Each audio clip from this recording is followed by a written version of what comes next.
हरि ओम नमो भगवते वासुदेवाय। श्री ओम नमो भगवते वासुदेवाय।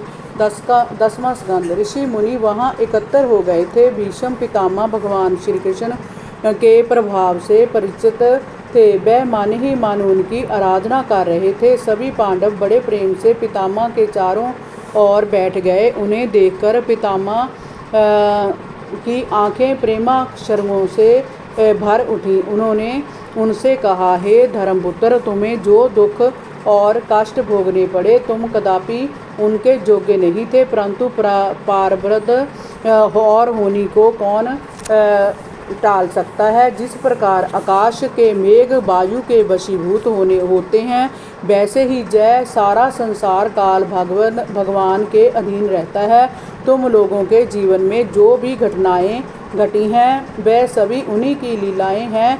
अन्यथा जहाँ धर्मपुत्र युधिष्ठिर जैसे राजा हो, बाजू के समान प्रचंड गदाधारी भीम हो, दिव्य गांडीव को धारण करने वाले धनुधारी अर्जुन हो और स्वयं सुदर्शन चक्रधारी जोगीराज भगवान श्री कृष्ण जिनकी रक्षा करते हों, वहाँ भला विपत का ज्ञान काम जय काल रूप श्री कृष्ण कब क्या करना चाहते हैं, इसे कौन जानता है। पुत्र युधिष्ठिर, संसार में घटित होने वाली सभी घटनाएं ईश्वर के अधीन है। ऐसा ही सोचकर अब तुम अपनी प्रजा का पालन करो। अब तुम ही उसके स्वामी हो। उनका दुख दर्द अब तुम्हारा है।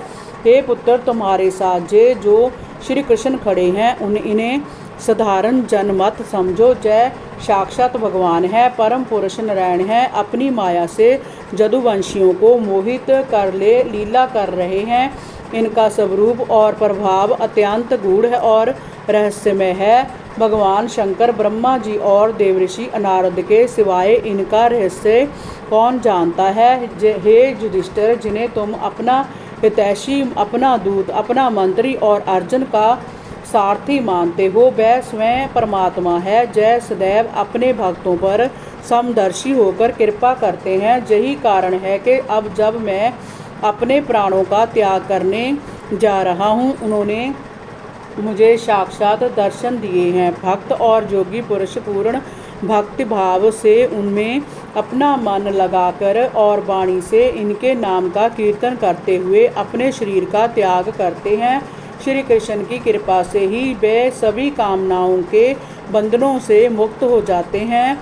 सूत जी ने कहा, ऋषिवर युधिष्ठिर ने उनकी बात सुनकर पितामह भीष्म से नाना प्रकार के धर्मों के विषय में अनेक प्रश्न पूछे। इस पर पितामह ने युधिष्ठिर को वर्ण और आश्रम के अनुसार पुरुष के स्वाभाविक धर्म और कर्म बताए। निवृत्त और प्रवृत्ति के स्वरूपों को समझाया। धर्म, दान, राजधर्म, मोक्ष, स्त्री धर्म, भक्ति, अर्थ, काम आदि के विषय में विस्तार से बताया। जिस समय भीष्म पितामह इस प्रकार धर्म का प्रवचन कर रहे थे, उस समय उनकी दृष्टि एकटक श्री कृष्ण के मंद हास्य करते चेहरे पर ही टिकी थी। तभी सूर्यदेव उत्तरायण आ गए। इच्छा मृत्यु का वरदान पाए भीष्म पितामह ने सब ओर से मन हटाकर अपने सामने बैठे आदिपुरुष भगवान श्री कृष्ण में लगा दिया। बड़े